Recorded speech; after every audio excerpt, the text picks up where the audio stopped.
उसकी जान बचाने के लिए उनका शुक्रिया अदा करता है। इसके बाद जमूखा और उसका भाई अपने अपने हाथ पर कट लगाकर अपना खून दूध में मिलाकर तेमुजिन को वो दूध पीने को कहते हैं। तेमुजिन वो दूध पी जाता है और अब वो 2 नहीं बल्कि 3 भाई बन गए थे। उन्होंने तेमुजिन को अपना भाई बना लिया था। अगली सुबह टारगुटाई अपने लोगों के साथ तेमुजिन को ढूंढता हुआ यहाँ आ जाता है ताकि वो तेमुजिन को जान से मार सके। टारगुटाई के लोग तेमुजिन को पकड़कर उसे अपने साथ मारने के लिए ले जाते हैं, लेकिन जब वो तेमुजिन की हाइट रथ के पहिए से नापते हैं तो अभी भी उसकी हाइट उतनी ही थी जितनी की पहले थी, जिस वजह से वो लोग तेमुजिन को तब तक के लिए कैदी बनाकर रख लेते हैं जब तक कि उसकी हाइट नहीं बढ़ जाती। इनके ट्राइब में एक बूढ़ा आदमी था जो कि कैद में तेमुजिन को रोज खाना खिलाता था और उसके जख्मों पर मलहम पट्टी भी करता था। कुछ दिनों बाद टारगुटाई फिर से तेमुजिन की हाइट नापता है, लेकिन अभी भी उसकी हाइट उतनी ही थी। इसी टाइम पर यहाँ बारिश होने लगती है और सभी लोग भागकर अपने अपने तंबू में चले जाते हैं। इसी बात का फायदा उठाते हुए वो बूढ़ा आदमी तेमुजिन को वहाँ से छुड़ाकर भगा देता है। तेमुजिन भागता भागता बहुत दूर चला जाता है। उसके गले में एक भारी लकड़ी का फंदा भी बंधा हुआ था, लेकिन कैसे भी करके वो उस पहाड़ पर जाता है जहाँ पर उसके फादर ने बताया था। वहाँ वो गॉड टेंगरी से विश मांगता है कि अचानक तेमुजिन को वहाँ एक सफेद भेड़िया दिखता है,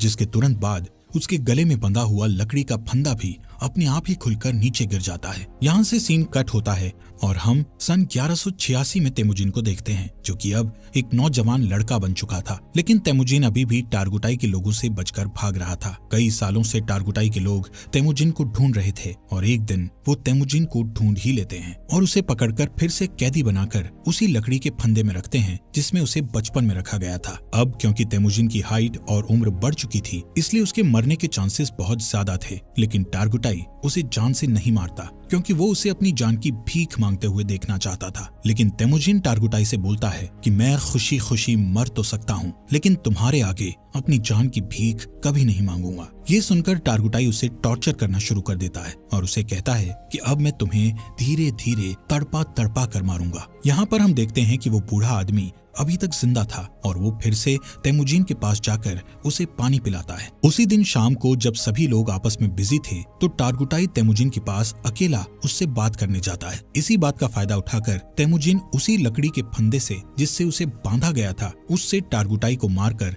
वहाँ से भाग जाता है।